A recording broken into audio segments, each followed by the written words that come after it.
HIV testing in Nigeria and other parts of the world before now was only provided at health facilities and through population screening efforts such as free HIV testing campaigns and other programs. But after the introduction and approval of the HIV self-testing kit, which increased access and brought about an uptake of HIV testing services over the past decade, a significant proportion of people at high risk still do not know their status. Stakeholders are therefore advocating upscaling HIV self-testing kit through availability, affordability, and usage within the private sector and activation sites of service delivery, policy, and regulation implementation.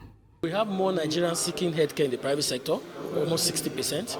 And so if 60% of Nigerians seek healthcare in the private sector, then we must begin to look for ways to put these services within the private sector. Because if you don't do that, it means that you are skewing away a sizable amount of Nigerians. The confidentiality is there. The comfort of being able to do a test in your own home, in the privacy of your own home, is important. But we just don't want to sell the kit. Okay, we want you to be able to know why you're doing it. We want you to know what the kind of results are and what they mean, and to know that there may be a need for you to do a confirmatory test, because these are just, and I need to stress, these are screening tests. More measures are said to have been put in place to sustain subsidization and access to care in order to ease the burden of the disease in the country. We should remove all tariffs from HIV test kits, and we should have the same thing that NAFDAC is having, 5+5 plan.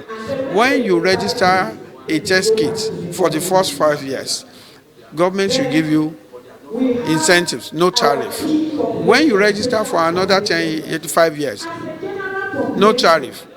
At the expiration of 10 years, you should be able to manufacture locally. But when there's competition to drive down the price, there will be option. Right now we have the blood-based, we have the oral-based, so that will create more option for the clients, price issues, availability issues, competition, and then that will help even the private sector thrive the more.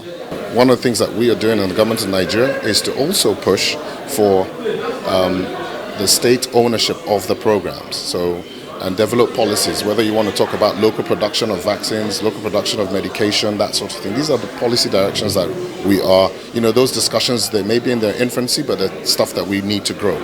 The Joint United Nations Programme on HIV and AIDS, UNAIDS 95-95-95, targets call for 95% of people living with HIV to be aware of their status, 95% of those aware of their status to be on antiretroviral therapy, and 95% of those on ART to achieve viral load suppression with the aim of ending AIDS by 2030.